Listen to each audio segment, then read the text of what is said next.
নীলফামারীর কিশোরগঞ্জে কোরবানির পশুর হাটে চরম ভোগান্তিতে পড়েছেন ক্রেতা ও বিক্রেতারা। কর্দমাক্ত ও সংকীর্ণ জায়গায় বসানো হয়েছে পশুর হাট।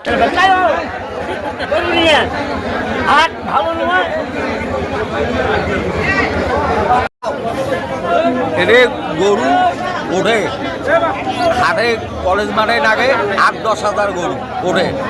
হাটের কাদার খোঁজে ১,০০০ গরু ওঠে না, সব গরু ফিরি গেছে। কেম করি হাট করে আরো ঘাটায় ঢুকে গরু পড়িয়েছে, খাড়া হওয়ার মতন স্কোপ নাই। এই জায়গার জন্য আমরা স্টুডেন্টের হাট চাষবো, কলেজের মাঠে চাষবো, সেটা তো দেয়ই নাই। তাহলে এখানে গরু বেচা বিক্রি হইবে, একটা গ্রাহক যদি আসি গরুটা দেখতে না পারে, দাম দিতে না পারে, তাহলে বেচবো আমরা কেমন করি? ঢাক সুন্দর জায়গা আছে, আর আমরা কি করবো? গরু নেই কেউ করি, সমস্যা কি?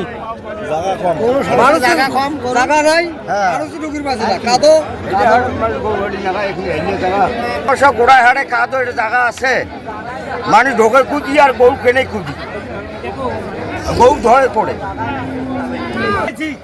জায়গা নাই, কাদর তো খানায় থাকা যায় না, গরু ধরে বাড়ি যাবো,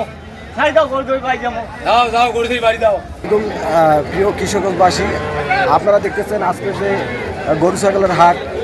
আমাদের প্রতি বছর যেখানে 15 থেকে 20 হাজার গরু আসতো আমাদের হাটে, কিশোরগঞ্জ স্টেডিয়াম হোক বা আপনাদের কলেজ মাঠে হোক, আজকে আমাদের যে কিশোরগঞ্জ বাজারের যে অবস্থা, যে সংকীর্ণ অবস্থা, আমার মনে হয় না যে এখানে 2-4 হাজার গরু উঠছে, যেখানে 20 হাজার প্লাস আমাদের গরু উঠতো।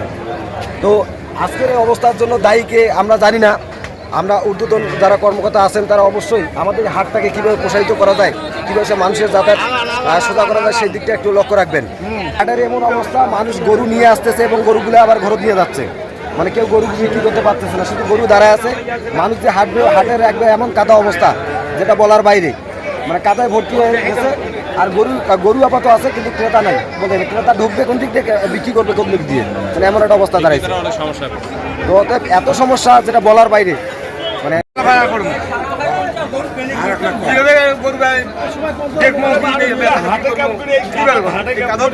কলেজ মাঠ আছে, স্টেডিয়াম আছে, মাদ্রাসার মাঠ আছে, সেখানে হাতটা লাগাও।